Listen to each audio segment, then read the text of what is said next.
여러분 반갑습니다. 회계를 좋아하는 김준입니다. 저는 여러분들과 함께 재무회계 이론 파트의 수익과 비용 항목에 대해서 학습을 이어나가고 있는데, 지난 시간까지 저희는 손익계산서와 수익, 비용에 대해서 살펴보셨습니다.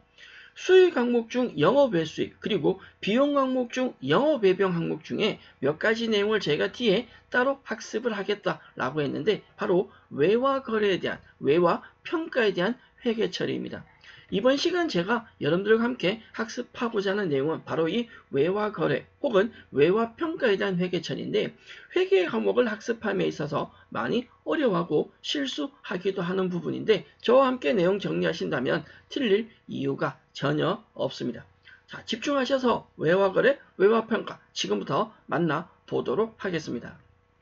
외화 거래 회계 처리는 외화 자산이나 외화 부채에 의해서 발생하게 됩니다. 이들은 발생 시에 기본적인 환율이 있을 거고, 결산 시는 결산 시의 환율을 적용하게 되고, 회수나 상환할 때는 회수나 상환 시의 환율을 적용하게 되는데, 세 가지 시점의 환율이 다르다. 이 경우에 발생하는 계정 항목이 크게 네 가지로 나누어서 살펴보실 수 있습니다.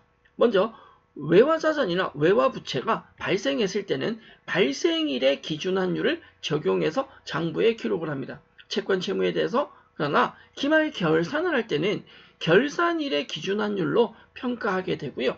회수나 상환할 때는 회수나 상환하는 날짜의 환율로 평가하게 되는데, 결론은 발생일과 그리고 결산일과 회수나 상환일의 환율이 다르다라고 한다면 그 환율 차이에 의해서 계정 과목이 추가로 발생하게 되는데, 결산 시에 환율 차이가 발생하면 외화 환산 손실이나 외화 환산 이익이라는 계정 과목이 처리하게 되고요. 회수나 상환하는 경우에 회수 상환 시점에 환율 차이가 발생한다면 외환 차손이나 외환 차익이라는 계정 과목으로 처리하게 됩니다.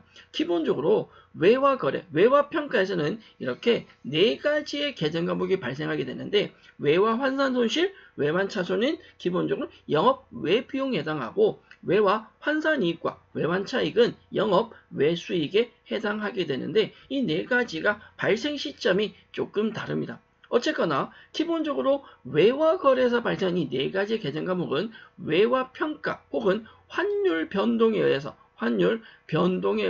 발생한다라고 설명드릴 수 있겠습니다.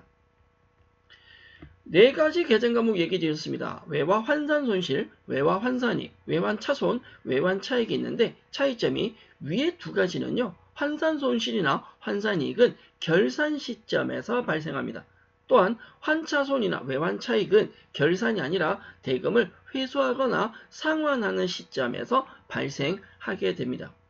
일반적으로 우리는 외화 자산과 외화 부채로 나누어서 살펴볼 건데, 외화 자산은 외화 외상매출금이나 외화 대여금 등에 해당될 것이고, 외화 부채는 외화 외상매입금이나 외화 차익금이 해당될 겁니다. 우리는 일반적으로 외상매출금과 외상매입금에 대해서 내용 정리를 할 생각이고요.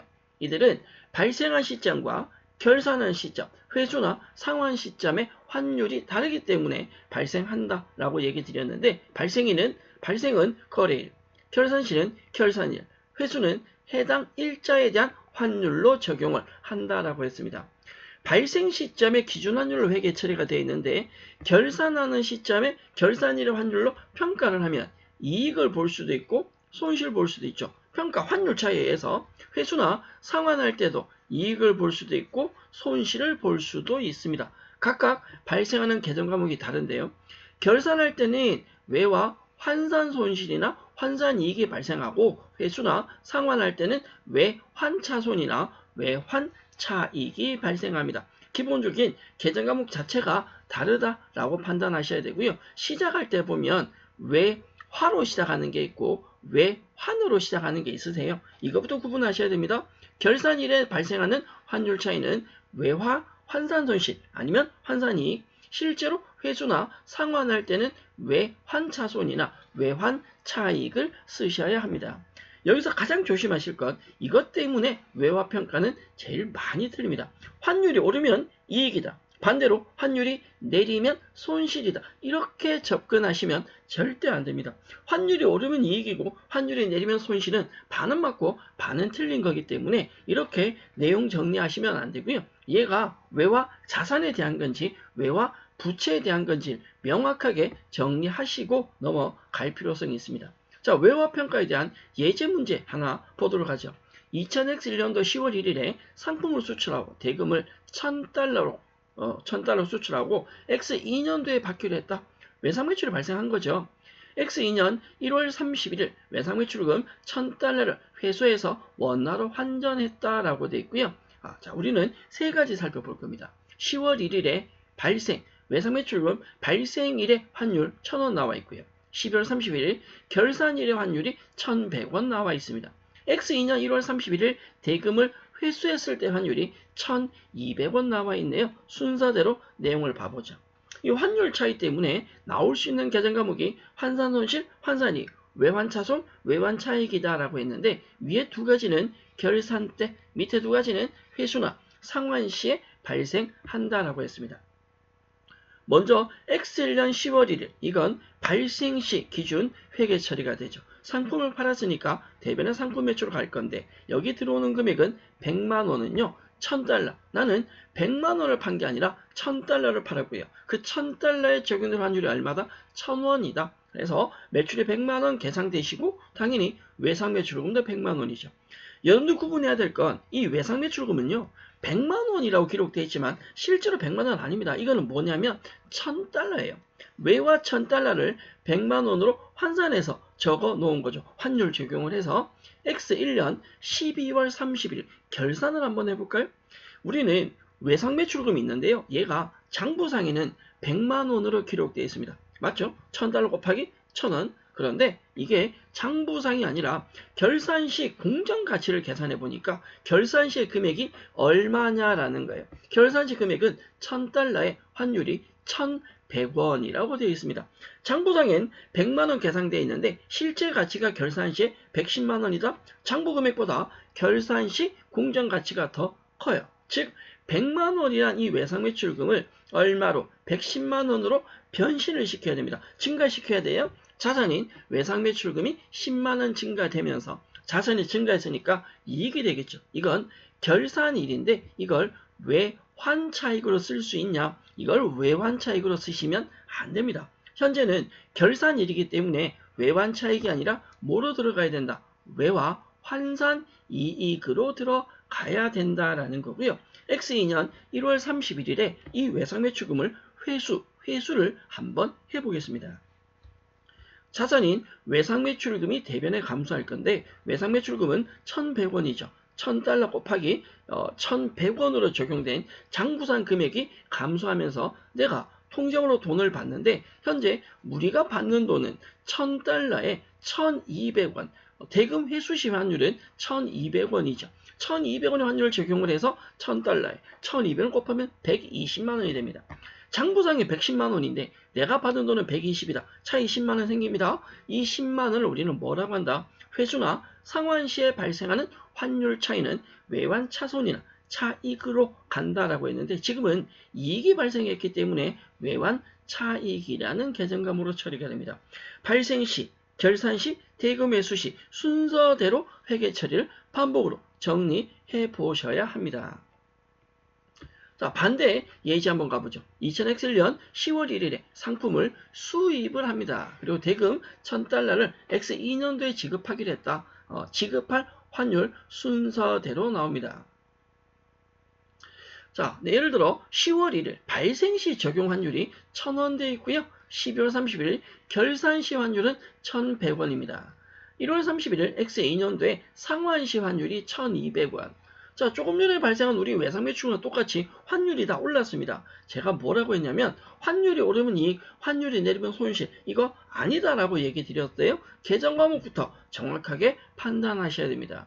결산 시에 어떤 계정 과목이 발생하는지 실제로 회수나 상환 시에 어떤 계정 과목이 나오는지는 정리해 주시고요. 순서대로 갑니다. X1년 10월 1일 발생 시 환율 먼저 보겠습니다. 차변에 상품을 수입하니까 상품 100만원 잡을 거고요. 100만원은 1000달러의 환율 1000원 적용을 합니다. 외상매입금이 100만원. 실제 이 외상매입금은 정확하게 표현하면 100만원이 아니고 1000달러 금액입니다. 자, 12월 31일 결산을 합니다. 결산을 하는데 외상매입금을 평가하죠. 외상매입금이 장부상 금액은 100만원입니다. 그러나 결산 시 공정가치는 1000달러에 1100원을 적용해서 110만원, 100만원을 110만원으로 금액이 커질 겁니다. 장부 금액보다 결산 시 공정가치가 더 커요. 따라서 대변에 외상매입금이 10만원 증가될 거고요. 자산가치를 증가시켰습니다. 아니죠. 부채 가치를 증가시켰습니다. 그러면서 차변에는 외화에 의한 손실이니까 외환차손을 쓰면 되냐? 아니다라는 거예요. 지금은 결산일이기 때문에 외환차손이 아니라 뭘 쓰셔야 된다. 그렇죠. 결산일에는 외환차손이 아니라 뭐를요? 외화 환산 손실이라는 계정을 사용하셔야 합니다. X2년도 1월 달에 대금을 상환한다 라고 한다면 부채인 외상매입금의 장부금액 110만원 감소할 거고요. 대변의 돈은 120만원을 지급할 건데 지급하는 120만원은 1000달러에 1200원 상환시 환율이죠. 이 1200원을 곱한 금액을 지급을 할 겁니다. 그러면 차이 나는 금액 외상매입금은 110만원인데 실제 돈은 120만원 지급되었기 때문에 차이 나는 금액을 외환차손이라는 계정 과목으로 처리를 하게 됩니다. 결산시의 환율 차이 때문에 나오는 건 환산 손실이나 환산 이익을 쓰셔야 되고 회수나 상환시에는 외환 차손이나 외환 차익이라는 계정 과목을 쓰시는데 가장 중요한 건 환율이 오르면 이익, 내리면 손실 아닙니다. 외화가 자산이냐 부채이냐에 따라서 이익이 될 수도 있고 손실이 되는 거지 환율이 오르면 무조건 이익, 내리면 손실 이렇게 정리하시면 절대 아니 되옵니다.